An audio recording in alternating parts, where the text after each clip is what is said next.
갭 투자라고 하면은 기간이 좀 뭐 짧고 그래야 되니까 98년부터 살았는데 솔직히 이거를 갭 투자라고 하기에는 너무 이게 맞아요. 그러니까 너무 길어요. 이거는 내가 본인이 살고 있는 집이 아니잖아요. 근데 그 전세 주고 그 전세 자금을 갖고 본인의 지역구 아파트 간 거예요. 그게 갭 투자가 아니라고 한다면은 이거 아예 팔고 동작구로 이사를 갔어야겠죠. 근데 그건 아니잖아요. 왜 좌파 정권 들어섰을 때 집값이 올랐느냐? 문재인 정부 때까지 막 오르던 집값이 윤석열 정부로 바뀐 다음에 상당히 안정됐어요. 시장에서 뭐라 그러냐면 보수 정권이 정권을 잡은 것만으로도 대책이다. 이런 평가가 나왔거든요. 글로벌 유동성의 어떤 흐름들이 우연치 않게 전체적으로 하향 안정세였어요. 그러니까.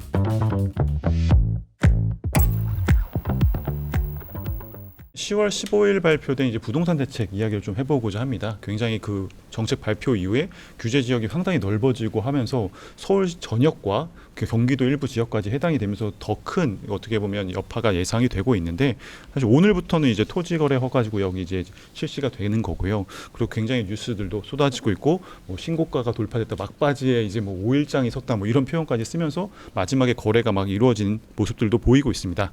그러면서 뭐 여러 원인들이 있겠지만 대통령의 이제 직무수행 평가도 뭐 지난 이제 금요일이었죠. 이제 한국갤럽에 발표됐던 내용을 보면 이제 뭐 63, 60, 54 이런 식으로 좀 긍정 지표가 좀 떨어지고 있는 모양새가 보여지고 있고요. 특히나 이제 이번 정책에 좀 적용 대상이 됐던 서울 경기 지역 같은 경우 하락세가 좀 더 두드러졌습니다. 서울은 이제 잘못하고 있다는 응답이 2% 포인트 늘었고 인천 경기는 이제 잘못하고 있다는 응답이 6% 포인트 상승한 37%로 이제 나타났는데요. 뭐 어쨌든 뭐 정권을 내줄 수 있다 이런 식의 이제 여권 지지층 내에서도 우려의 목소리가 나오는 상황인데, 예, 먼저 그 평론가님 이번 정책 어떻게 좀 평가를 하셨나요? 부동산 정책은 참 어려워요. 예. 진짜 어렵고요. 이게 뭐 집값을 잡을 수 있는 정책이라고 보지 않습니다. 근데 이제 집값을 잡겠다라는 게 아니라 얼음 이렇게 한 거예요. 얼음. 그래서 일단은 다 얼려놓은 거예요. 네. 지금 다 얼려놓은 거예요. 그래서 이제 땡이 언제 낼 것이냐. 그러니까 지금 사람들이 이제 뭐 어떤 느낌을 받냐면은 요즘에 최근에 이제 소위 말하는 이제 패닉 바잉도 있었고 막 그랬는데 지금 전체적으로 인플레이션이 굉장히 진행되고 있고 주식도 많이 오르고 있고 이러면은 이번 기회를 부동산을 살 좋은 기회라고 본 거예요. 주식으로 돈 번 분들도 있잖아요. 그거를 네. 그러면 나 팔아가지고 부동산 이번에 들어가겠다라고 해서 그걸로만은 다 안 되니까 대출도 막 땡기고 뭐 이런 겁니다.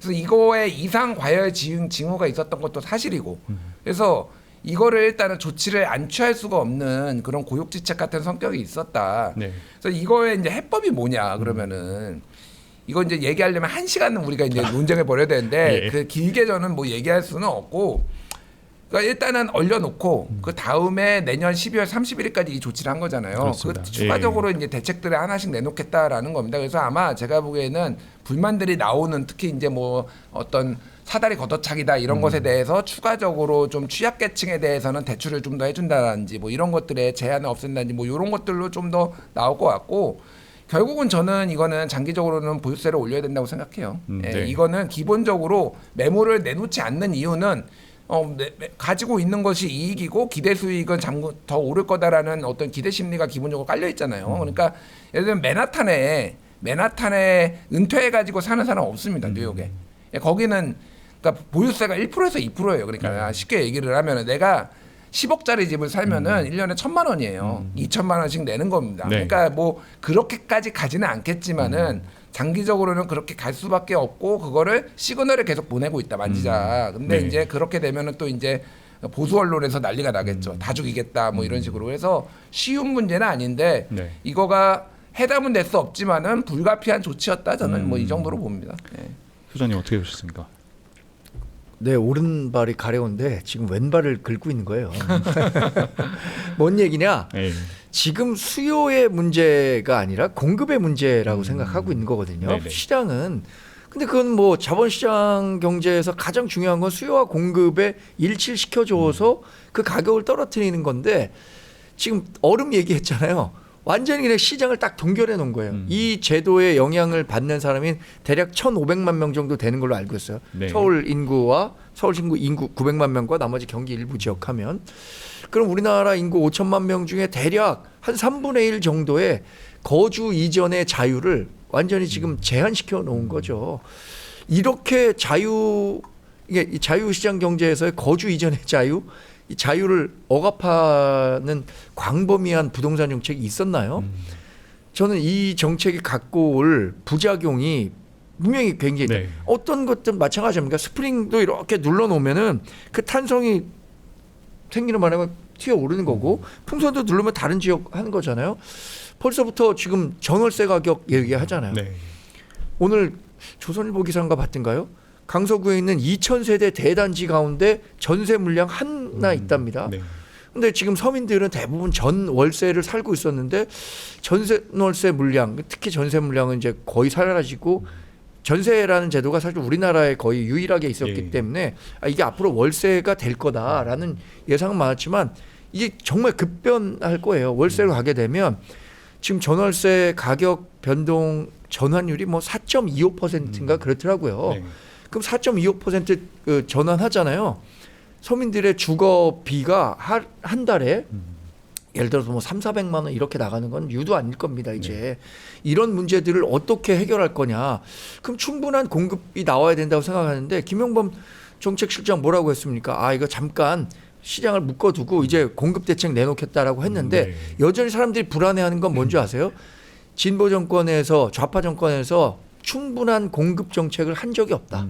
그렇기 때문에 앞으로 더 어려워질 거다. 이게 이른바 포모 현상을 가속화시키는 거 아닙니까? 네네. 수요라는 게 사실 내가 내년에 사야겠다 아니면 3년 후에 사야겠다 이렇게 분산돼야 되는데 그 좌파 정권이 들어설 때마다 이 3년 5년 후에 수요까지 단기간에 몰리면서 네. 집값이 급등하게 되는 거거든요. 네네. 이런 부분들을 어떻게 해결할 건가 모르겠어요. 앞으로 공급 대책 얼마나 적확한 대책을 내놓을지 모르겠습니다만 네. 그게 대책이 민심을 잠재울 수 없다면 부동산 시장 불안정 네. 이거 잡기 어려울 겁니다.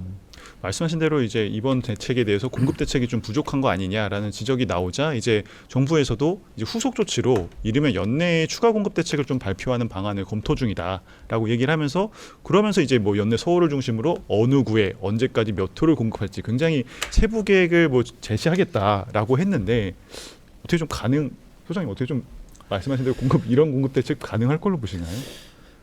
그 공급 대책을 하려면 민간 부분이 빨리빨리 움직일 수 있도록 네. 해줘야 되는데 네. 그 오세훈 서울시장이 얘기했던가요? 좌파 정권에선 부동산 잡을 수 없다. 왜냐? 그 주택을 공급하려고 하는 다주택자라든가 부동산 사업자에 대해서 악의 기준으로 보고 있잖아요. 그렇다면 그게 사업이 어떻게 되겠느냐 이런 얘기를 하고 있는데 모르겠어요. 지금 뭐 서울에 이 아파트 가격과 관련해서는 네. 일부 지역만 굉장히 많이 오르는 건 맞는 문제예요. 네. 그 일부 지역의 공급을 풀어줘야 되는데 그 지역엔 또 그게 없거든요. 네. 그래서 이거에 대해서 민주당 정권에서 이런 불안정성을 잠재울 수 있을 정도의 실력 있는 공급 정책이 네. 나올 수 있을까? 좀 그건 어렵다고 보거든요. 네. 그게 국민적으로는 상당히 좀 불행한 일일 수도 네. 될 수 있겠죠. 네. 그러니까 몇 가지 좀 말씀을 드리자면은 뭐 지난주에도 약간 비슷한 얘기를 했는데 네. 이 공급 대책이 그러면은 예를 들면은 서울에 얼마나 공급을 하면은 이 집값이 안정될 것인가? 예. 예. 서울에 공급할 땅이 있나요, 일단은? 공급할 땅이 있죠. 몇 군데 있어요. 제가 한번 예언 한번 해볼까요? 용산 공원에다가 아파트 짓는다는 얘기 나올 수도 있어요. 예, 아직은 모르겠습니다. 네. 확실히 아닌데 지금 서울엔 땅이 없어요, 솔직히. 지금 서울에 그리고 이게 정말로 공급의 부족의 문제인가 네. 그 생각이 들어요. 그러니까 서울을 선호하는 이유가 있죠. 당연히 모든 인프라가 교육부터 해가지고 다 뭐 문화시설부터 해서 다 있은 직장부터 해서 다 가까우니까 거기에서도 강남이 있고 이제 막 순차적으로 이렇게 있는 거잖아요. 그러니까 이게 공급 대책 얘기는 맞는데 이거를 얼마까지 공급을 하면 사람들이 안정될 것인가 그리고 땅은 있는가에 대한 딜레마가 있어. 그러면 지금 다 북한산에다가 다 아파트 때려 짓고 전부 다 뭐 녹지 다 풀어가지고 그린벨트 풀어가지고 그러면은 이게 답이 되나요? 그러니까 이게 기본적으로 정권의 문제가 아니라 어려울 수밖에 없는 거예요. 네. 보수 정부 때 부동산 대책을 뭐 잘했다라고 평가하실 수도 있는데 글로벌 유동성의 어떤 흐름들이 그때는 우연치 않게 전체적으로 하향 안정세였어요. 그러니까 그러다가 지금 노무현 정부 때도 문재인 정부 때도 문재인 정부가 못한 거를 제가 뭐 쉬드 치는 게 아니라 그때 이제 전 세계가 다 모두가 부동산이 뛸 때 네. 그때 이제 딱 걸려가지고 대책까지 못 세우면서 이렇게 된 거거든요. 그래서 저는 이제 뭐 공급 대책 얘기를 하는데 심리적으로 안정감을 줄 수는 있어요. 네. 용산에다가 뭐 100만 원 짓겠다 뭐 이렇게 하면은. 근데 이게 그렇다고 시차가 있기 때문에 네. 이게 안 되는 거예요. 그러면 윤석열 정부 때는 무슨 공급 대책을 했느냐. 이게 3년에 최소 아무리 짧아도 3년에서 길면 10년이거든요. 네. 아무것도 안 나왔어요. 지금 그러니까 지금도 공급이 안 되는 거예요. 그러니까 이게 그런 문제는 아니다. 이거는 물론 문재인 정부가 최종적으로 지금 정권이니까 책임을 져야 되는 건 맞지만은 네네. 이게 약간 정치적으로 이제 내로남불 뭐 부동산 다 가지고 있고 이런 것까지 이제 감정의 문제가 되는데 기본적으로 이거는 쉽지 않은 문제다. 네. 저는 그 생각을 해요. 근데 이런 문제가 있더라고요. 그럼 왜 좌파 정권 들어섰을 때 집값이 올랐느냐? 뭐 글로벌 사이클, 뭐 유동성 이런 얘기를 하는데 기본적으로는 이런 분석을 하더라고요. 좌파 정권에서는 유동성을 풍부히 공급하겠다. 그러니까 재정 확대를 하겠다라는 명확한 의지를 보여주거든요. 예를 들어서 뭐 2002년부터 6년까지 정말 많이 올랐습니다. 당시 경기 부양하기 위해서 뭐 카드 대란까지 감수하면서까지 여하튼 굉장히 많은 유동성을 풀었어요. 문재인 정부 때는 코로나라는 특수 상황이 있었지만 어쨌든 그 진보 정권에서는 재정 확대 정책을 한단 말이에요. 네. 내년 2026년 예산이 8% 증가했던가 그래요. 2025년보다. 네. 그런데 보수 정권에서는 이걸 2%만 3%만 늘려도 굉장히 이거 큰 폭으로 늘렸다고 하는데 진보 정권에 들어설 때마다 돈을 많이 풀겠다는 시장에 신호를 준단 말이에요. 그러니까 이런 것과 그리고 진보 정권에서는 부동산 시장 정책에 대해서 굉장히 규제 일변도다라는 네. 심리 이런 것들이 엇물리면서 그게 내가 생각해 우연치 않게 오른 것이 아니라 그런 그 신호들이 필연적으로 집값 상승을 이끌어 왔거든요. 사실 2022년 문재인 정부 때까지 막 오르던 집값이 윤석열 정부로 바뀐 다음에 네. 상당히 안정됐어요. 네. 그리고 윤석열 정부 들어서 집값 잡았다 이러니까 민주당이 아니 윤석열 정부 들어서 부동산 대책 하나 내놓은 것도 없는데 무슨 뭐 그거 갖고 집값 잡았다는 게 말이 되냐라고 얘기했는데 시장에서 뭐라 그러냐면 보수 정권이 정권을 잡은 것만으로도 대책이다 이런 평가가 나왔거든요. 그러니까 이런 부분들에 대해서 진보 정권, 좌파 정권들이 네. 왜 우리가 이런 평가를 받고 있지에 대해서 객관적으로 좀 점검해 볼 필요가 있어요. 네. 이번 대책의 어떻게 보면 여파 중에 또 하나인데요. 이제 민주당의 또 내로남불 논란 계속 나오고 있습니다. 김병기 이제 민주당 원내대표가 잠실에 이제 아파트를 소유를 하고 있는 게 논란이 된 건데 이제 호가 40억 원에 달하는 재건축 대상 아파트를 이제 한동훈 전 대표가 대출 한 푼 없이 전액 현찰로 산 거냐고 따져 물었고 조정원 의원 같은 경우도 이제 갭 투자한 아파트부터 팔고 오라고 이제 비판을 한 건데요. 여기에 이제 김 원내대표가 이제 해명을 하기를 알뜰살뜰 모아 놓은 돈으로 산 것이다. 13년간 실거주한 이후 동작구에 있는 아파트 전세로 이사한 것. 이제 동작구가 이제 김 원내대표의 지역구인데 그렇기 때문에 이제 갭 투자가 아니다라고 해명을 하면서 내로남불 논란이 이제 일었습니다. 뭐 이 논란 어떻게 지켜보셨나요? 뭐 레파토리예요. 맨날 봤던 거. 예. 부동산 이제 좀 뛰기 시작하면은 니들은 뭐 다 이거 강남에서 하는 거 아니냐. 뭐 그래서 새롭지는 않고요. 근데 네. 이런 게 좀 잘 먹히긴 하죠. 공격하면. 근데 네. 뭐 얘기했듯이 김병기 원내대표가 98년에 뭐 송파에 11동 아파트 구입하고 2003년에 8동으로 이사하고 뭐 그래서 그 당시에 가격으로는 또 살만했고 뭐 이게 네. 거짓말이라고 보지 않아요. 그래서 뭐 대출을 뭐 했을 가능성도 있고 뭐 본인이 알뜰살뜰 모아서 했을 수도 있고. 네.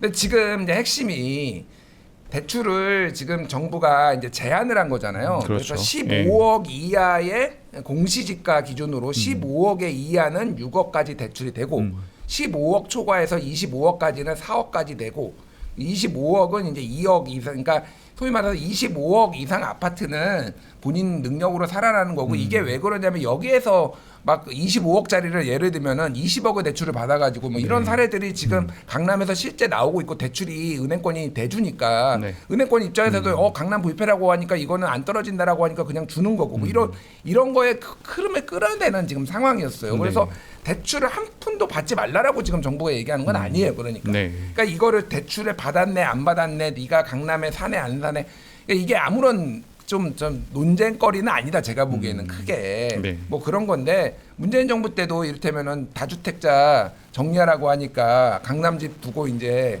딴 지역에 있는 거를 판다든지 아니면 아예 공직을 사퇴한다든지 그런 상황이 예, 있었죠. 아파트는 네. 포기할 수 없어. 공직을 네. 사퇴한다든지 뭐 이런 일이 있잖아요. 그러니까 네, 네. 씹히기는 진짜 좋은 거다. 근데 네. 요 김병기 원내대표 거는 제가 보기에는 그 정도로 깔만한 상황은 아닌 것 같아요. 예. 소장님 어떻게 아니 입건 김병기 보셨습니까? 원내대표에 대해서 공격하는 것은 뭐 이제 민주당 전체가 지금 내놓은 정책이 대출을 일으켜서 집을 사려고 하는 것을 아예 못하게 하고 있는데 네. 현실적으로는 대출을 일으키지 않고 집을 살 수 있는 사람이 대한민국에 얼마나 있겠느냐. 네. 그러니까 그 미래 세대든 그런 그 잠재적인 주택 구매자들을 완전히 차단시키는 일종의 사다리 걷어차기다라는 네. 것을 얘기하고 있는 거고, 김병기 원내대표가 제가 생각엔 아주 협의의 갭 투자라고 한다면 네. 김병기 원내대표에 대해서 그 협의의 갭 투자라고 할 수는 없을 것 같아요. 그러나 그 광의의 갭 투자다라고 한다면 그 광의의 갭 투자죠. 본인이 살고 있는 집이 아니잖아요. 네. 근데 그 전세 주고 그 전세 자금을 갖고 어디 갔냐면 본인의 지역구 아파트 간 거예요. 네. 아니 본인이 그러면은 그게 갭 투자가 아니라고 한다면은 이거 아예 팔고 그 동작구로 이사를 갔어야겠죠. 근데 그건 아니잖아요. 그래서 김병기 원내대표가 본인은 알뜰살뜰 돈 모아서 산 거고 네. 남들은 뭐 대출 받아서 살려고 하는 거니까 니네들은 투기꾼이야. 이렇게 규정 짓는 것 자체가 네. 잘못된 발상이다라는 네. 점을 지적하고 있는 거죠. 아니, 근데 그러니까 뭐 지적을 할 수 있는데 갭 투자라고 하면은 기간이 좀 뭐 짧고 그래야 되니까 98년부터 살았는데 솔직히 네. 이거를 갭 투자라고 하기에는 네. 너무 이게 맞아요. 기간이 그러니까 너무 길어요. 이거는 내가 그 얘기했잖아요. 협의의 갭 투자는 아니다라고 나도 판단한다. 그러나 네. 광의의 갭 투자라고 하는 건 이분이 2016년에 동작으로 이사 갔거든요. 네. 그 2016년에 어떻게 갔느냐? 이 여기에 아파트는 그대로 두고 그 전세금을 받아서 네. 농양진 아마 동작구에 있는 쪽으로 이사를 간 걸 거고, 아파트를 산 시기에도 대출을 많이 일으켜서 샀거든요. 물론 뭐 얼마나 됐는지 제가 지금 객관적 수치로 뭐 파악하진 못했습니다만 누구나 우리나라에서는 대출을 이용해서 집을 살 수밖에 없습니다. 네네. 그렇게 해왔던 분들이 다른 세대들은 대출을 일으켜서 살 수 없게 한다는 그거에 대해서 반발하는 거고, 네. 또 하나 이런 거 있어요. 지금 3040 세대시잖아요. 네. 저 이제 50 세대고, 우리가 한 40 세대 정도 되면은 집을 소유하게 된단 말이에요. 20, 30 세대들은 그 집을 소유하는 과정에서 일정 부분 대출을 이용합니다. 그런데 그것이 자신이 집을 그 대출을 상환해야 하는 시점에 가서 그게 한 10년, 15년이 됐을 때 본인이 대출 받았을 때 5억과 10년, 15년 지났을 때 5억은 화폐 가치에 분명한 차이가 있어요. 그렇죠. 예. 자산 가격도 분명한 차이가 있고 네. 그 원리대로 지금까지 이 50, 60 세대들은 자산을 축적해 왔는데 30, 40, 뭐 20, 30 세대들은 그런 기회를 완전히 박탈해 버린다고 생각하니까 네. 이런 불만들이 나오는 거 아니겠습니까? 네.